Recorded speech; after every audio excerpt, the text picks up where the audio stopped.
Assalamualaikum warahmatullahi wabarakatuh. Alhamdulillahirabbil alamin. Wassalatu wassalamu ala asyrofil anbiya wal mursalin wa ala alihi washabihi ajmain. Segala puji hanya milik Allah Subhanahu wa taala, pemilik alam semesta. Shalawat serta salam semoga tetap tercurahkan kepada junjungan besar kita Nabi Muhammad SAW serta keluarga, sahabat, dan khususnya kita selaku umatnya. Oke. Perkenalkan, nama saya Muhammad Wildan Khalid dengan NIM 2521010100089. Di sini saya ingin memaparkan sebuah materi yang dimana materi tersebut sudah saya cetak dalam karya tulis ilmiah berupa makalah, yang dimana juga di situ atas perintah dari Bapak dosen matkul Pancasila. Tak lupa pula yang saya hormati Bapak Bahrul Munib selaku dosen pengempu dari matkul Pancasila tersebut. Oke, mungkin langsung saja pada pemaparan materi. Sebelumnya di sini saya ingin menjelaskan mengenai posisi agama dalam sila-sila Pancasila.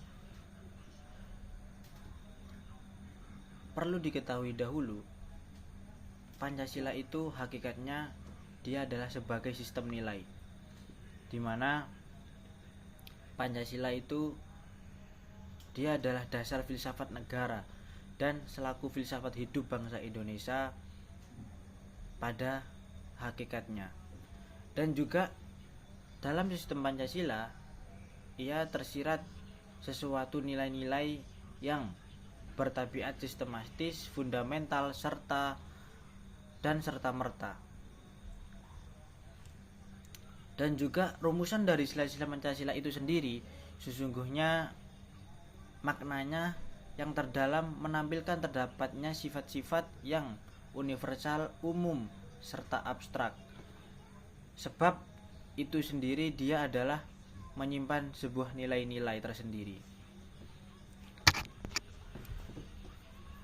Mungkin juga kalau kita ingin mencari hakikat Pancasila, itu cukup dengan mengamati rumusan 5 dari Pancasila itu, yaitu sebetulnya sila-sila Pancasila itu identik dengan pokok-pokok benak dalam pembukaan UUD 1945, yaitu Pancasila adalah sesuatu kesatuan, sila yang satu tidak dapat dilepas dari sila yang lain. Kemudian totalitas sila di dalam Pancasila adalah sesuatu kesatuan organis ataupun kesatuan totalitas yang bulat. Kemudian dalam ilmu filsafat, nilai itu memiliki definisi tersendiri. Nilai adalah salah satu hasil pemikiran filsafat yang oleh pemiliknya dikira selaku hasil yang optimal, yang sangat benar, dan juga sangat bijaksana, serta memberikan sesuatu yang sangat baik. Dan nilai-nilai tersebut dijabarkan dalam wujud sebuah kaidah, norma, sehingga ia termasuk sesuatu perintah atau keharusan yang dituntut dalam anjuran ataupun ialah larangan atau tidak diidamkan dalam telaan. Juga hakikat dari substansi dari Pancasila ialah prinsip-prinsip yang sangat mendasar yang mengendalikan kehidupan masyarakat, berbangsa, serta bernegara. Lah, dari situ prinsip-prinsip tersebut mencakup nilai-nilai tentang ketuhanan, kemanusiaan, persatuan, kerakyatan, serta keadilan. Prinsip-prinsip selaku nilai-nilai bawah Pancasila tersebut mengendalikan tata ikatan manusia Indonesia dalam berhubungan dengan Tuhan, dirinya dengan individu, serta terhadap lingkungannya. Serta terlihat kalau nilai-nilai bahwa Pancasila itu hendak bisa jadi membagikan penyelesaian penyelesaian secara memuaskan untuk tiap keadilan dalam lapangan kehidupan manusia di negara Indonesia ini. Seperti dalam rangka ikatan vertikal manusia dengan Tuhan misalnya, nilai-nilai bahwa Pancasila itu butuh dibantu lewat saluran norma-norma agama ataupun keyakinan tiap-tiap tanpa secara jelas serta konkret. Demikian pula dalam rangka ikatan horizontal manusia dengan manusia lain serta faktor alam semesta yang lain. Di mari antara lain berfungsi norma kesusilaan, norma sopan santun, dan serta norma hukum. Lah, dari norma-norma penjelasan di atas, kita bisa memahami, kita bisa memandangi betapa berarti peran serta peneraan norma-norma penunjang ini dalam penjabaran nilai-nilai Pancasila. Dan juga norma hukum itu bisa dikatakan selaku bentuk norma yang sangat konkret, sebab pelaksanaannya bisa dipaksakan lewat kekuasaan publik. Dengan demikian, keberadaan norma hukum tidak boleh menyimpang dari norma-norma agama, kesusilaan, serta sopan santun. Apalagi norma-norma itu harus jadi sumber untuk perbuatan norma hukum. Jadi kesimpulannya, norma hukum itu tidak boleh bersimpangan dengan norma-norma agama, di mana norma agama itu tetap menjadi poin pertama dalam kehidupan berbangsa dan bernegara ini. Lah, dari situ sebabnya kita bisa menerima apabila terdapat statement-statement yang berani mentoleransi pelanggaran sesuatu norma agama, kesusilaan ataupun sopan santun sekedarnya, sebab belum terdapat undang-undang yang mengaturnya. Lah, metode berpikir semacam itu sesungguhnya telah semenjak lama ditinggalkan, tercantum di negara-negara yang sekuler sekalipun. Dalam lapangan hukum keperdataan, misalnya berusia ini sudah diterima luas di bermacam negara. Tentang pengertian perbuatan melanggar hukum itu lebih daripada semata-mata melanggar undang-undang. Maksudnya, mereka yang tidak mengindah norma kesusilaan juga bisa dikenakan sanksi hukum. Oke, mungkin cukup dari pembahasan terkait materi tersebut. Mungkin kedua, di sini saya ingin menjelaskan sekilas tentang negara hukum dalam Pancasila ini. Dalam kajian ketatanegaraan, apabila disebutkan kalimat negara hukum, maka dengan mudah dipahami secara aksiomatis tentang konsep Rechtsstaat ataupun rule of law. Ide tentang negara hukum secara embrionik disinyalir berasal dari Yunani ketika Plato menulis sebuah karya yaitu Nomoi sebagai tulisan ketiganya setelah sebelumnya ia Politia dan Politikos, yang belum muncul istilah negara hukum. Dalam Nomoi, Plato menemukan bahwa penyelenggaraan negara yang baik ialah yang didasarkan pada pengaturan hukum yang baik pula. Nah, dari sini gagasan tentang negara hukum ini semakin tegas ketika didukung oleh muridnya yang bernama Aristoteles yang menuliskan buku berjudul Politia. Menurut Aristoteles, suatu negara yang baik ialah negara yang diperintah dengan konstitusi dan berkedaulatan hukum. Dan juga menurutnya ada 3 unsur pemerintah yang berkonstitusi, yakni pertama, pemerintah dilaksanakan untuk kepentingan umum. Kedua, pemerintah dilaksanakan menurut hukum berdasarkan pada ketentuan-ketentuan umum, bukan hukum yang dibuat secara sewenang-wenang. Dan ketiga, pemerintah berkonstitusi berarti pemerintah yang dilakukan atas kehendak rakyat, bukan oleh paksaan pemerintah despolitik. Mungkin saya tadi sempat menjelaskan mengenai norma hukum atau negara hukum yang disebut juga nama lainnya konsep rule of law. Menurut EVDC, 3 unsur utama, yakni pertama supremasi hukum, kedua persamaan di depan hukum, ketiga konstitusi didasarkan pada hak perorangan. Konsep negara sosialis legality, unsur utamanya yakni pertama supremasi hukum, kedua asas legalitis, ketiga kebebasan hakim dan perlindungan hak asasi manusia. Sementara itu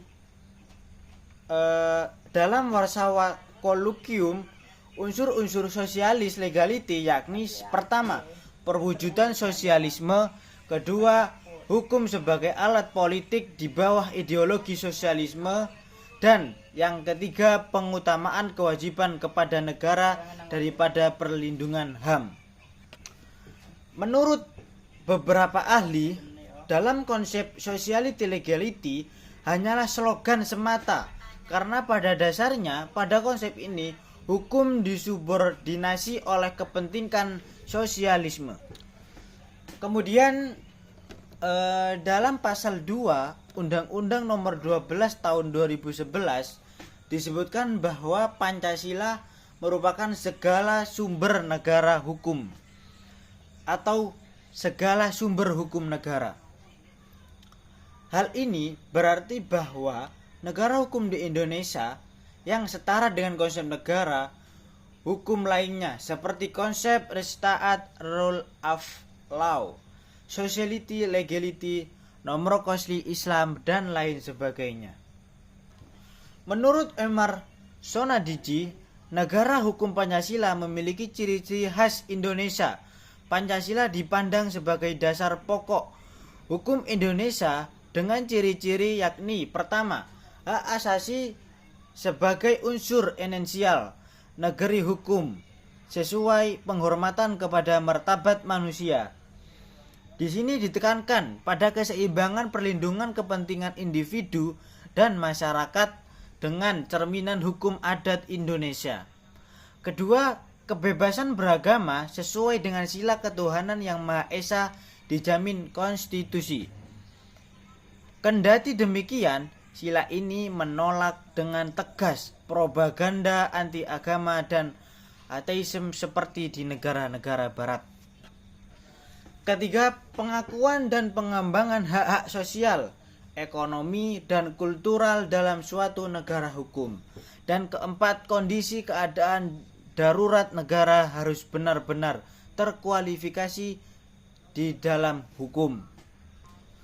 Menurut Sudirman Kartsohadipardja, pemikiran negara hukum Pancasila bercirikan satu, jiwa kekeluargaan, kedua, musyawarah mufakat berlandasan hukum adat, ketiga, melindungi rakyat dari tindakan pemerintah yang sewenang-wenang, dan keempat, mengutamakan tugas dan tanggung jawab bagi lembaga-lembaga negara dan bukan mengutamakan kekuasaan. Assalamualaikum warahmatullahi wabarakatuh. Wassalatu wassalam alhamdulillahirabbil alamin wassalatu wassalamu ala asrofil anbiya wal mursalin wa ala alihi washabihi ajmain. Segala puji hanya milik Allah Subhanahu wa taala, pemilik alam semesta. Shalawat serta salam semoga tetap tercurah kepada junjungan kita Nabi besar Muhammad SAW beserta keluarga, sahabat, dan kita selaku umatnya.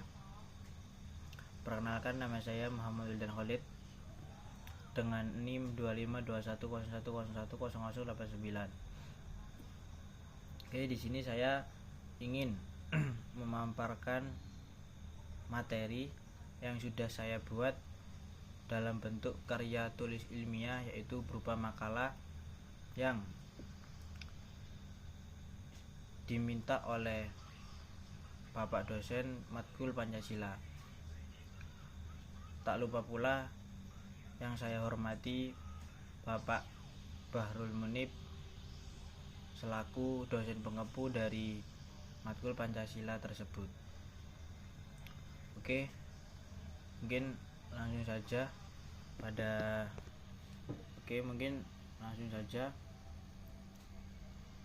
dalam pembahasannya. Di sini saya sedikit menjelaskan mengenai posisi agama dalam sila-sila Pancasila.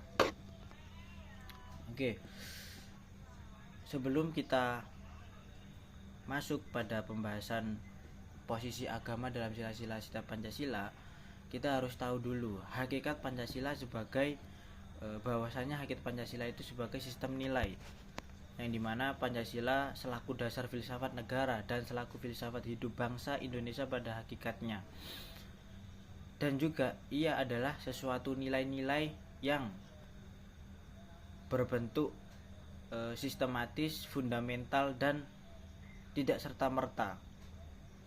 Kemudian juga sila-sila Pancasila itu sendiri sesungguhnya maknanya yang terdalam, menampilkan terdapat sifat-sifat yang umum serta abstrak,